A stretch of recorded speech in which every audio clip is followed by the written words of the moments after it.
নমস্কার, আমি জ্যোতির্বিদ শ্রী হরেকৃষ্ণ।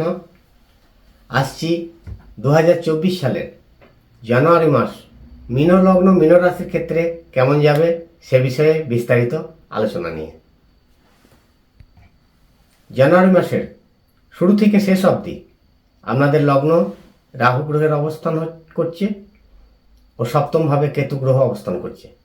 ফলে টেনশন, তাড়াহুড়ো, ভোগ চাহিদা বৃদ্ধি, বিশেষ করে 15-র ঊর্ধ্বে যে সকল জাতক জাতিকার বয়স তাদের ক্ষেত্রে প্রেম প্রীতি যোগ সহ যারা বিবাহযোগ্য তাদের ক্ষেত্রে বিবাহ যোগ এ মাসে চলবে। জানুয়ারি মাস পূর্ণ মীন লগ্নের দ্বাদশপতি শনি দ্বাদশে লগ্নের পাপ ও মারক হয়ে অবস্থান করায় অতিবাহী যোগ চলবে। পায়ে ব্যথা, নিম্নাঙ্গে আঘাত বা যে কোনো ধরনের দুর্ঘটনা থেকে জানুয়ারি মাস অবশ্যই সাবধান থাকবেন। মীন লগ্নের ধনপতি ও নবম ভাবের অধিপতি মঙ্গল গ্রহ আপনাদের লগ্নের দশম ভাবে পূর্ণ মাস অবস্থান করছে। ফলে আপনাদের স্বাধীন চেতা ভাব বৃদ্ধি হবে ও ধন বৃদ্ধি সহ কর্মের সাফল্য, ভাগ্য উন্নতি, অর্থ সম্পত্তি বৃদ্ধি, অর্থ সম্পত্তি লাভ যোগ চলবে।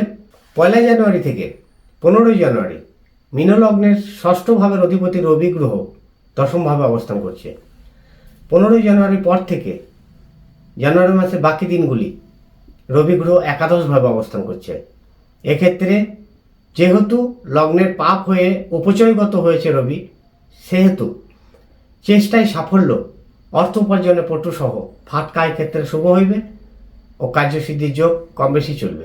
1 জানুয়ারি থেকে মীন লগ্নের চতুর্থ ও সপ্তম ভাবের অধিপতি বুধ গ্রহ নবম ভাবে অবস্থান করবে 9 জানুয়ারি অবধি।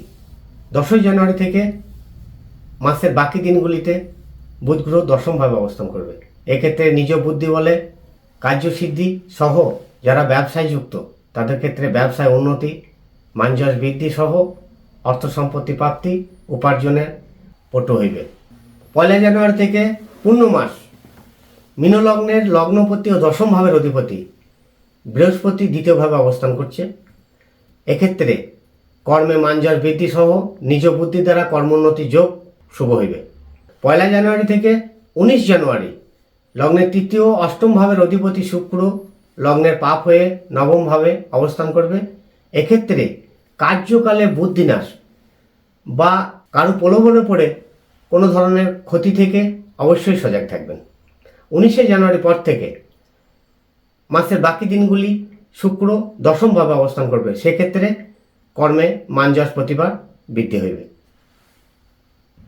23 জানুয়ারি থেকে 4 জানুয়ারি চন্দ্র সপ্তমভাবে কেতুযুক্ত হয়ে অবস্থান করবে। এক্ষেত্রে আপনার ব্যবহার জনিত মানযশ বৃদ্ধি ঘটবে, তবে ঠান্ডা সেলেসার ধাত কম বেশি হওয়ার যোগ দেখা যায়। অবৈধ কোনো কর্ম থেকে সাবধান থাকবে। 14 জানুয়ারি থেকে 15 জানুয়ারি মীন লগ্নের পঞ্চম ভাবের অধিপতি চন্দ্র দ্বাদশভাবে শনি যুক্ত হয়ে অবস্থান করবে। এক্ষেত্রে মানসিক ঝঞ্ঝাট, খিচিবিচি, বুদ্ধিভুল, অপবাদ, মানহানি সহ কোনো কিছুতে ভালো না লাগা, বিরক্তি হওয়া, চঞ্চলতা বৃদ্ধি হওয়া থেকে অবশ্যই সজাগ থাকবেন, চলাফেরায় সাবধান থাকবেন। 16 জানুয়ারি থেকে 17 জানুয়ারি লগ্নের পঞ্চম ভাবের অধিপতি চন্দ্র লগ্নভাবে অবস্থান করবে। এক্ষেত্রে আপনার বুদ্ধির কৌশলতায় কার্যসিদ্ধি হইলেও যে কোনো কর্মে মানসিক একটা ভীতিভাব কম বেশি থাকবে। যাদের মীন লগ্ন মীন রাশি নয়, মীন লগ্ন অন্য কোনো রাশি, তাদের ক্ষেত্রে ফলের তারতম্য হইবে।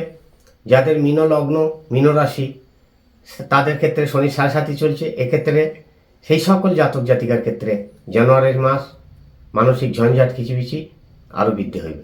গ্রহ অবস্থান অনুযায়ী কোনো কোনো জাতক জাতিকার ক্ষেত্রে ফলের তারতম্য হইবে। জন্মকুষ্ঠির ব্যাপারে জানতে আমাদের স্ক্রিনে দেওয়া কন্ট্যাক্ট নাম্বারে যোগাযোগ করুন। আমাদের চ্যানেলটিকে সাবস্ক্রাইব করে বেল আইকন প্রেস করুন ও লাইক শেয়ার করুন, যাতে পরবর্তী ভিডিও পেতে আপনাদের সুবিধা হয়। সকলে ভালো থাকবেন, সুখে থাকবেন। নমস্কার।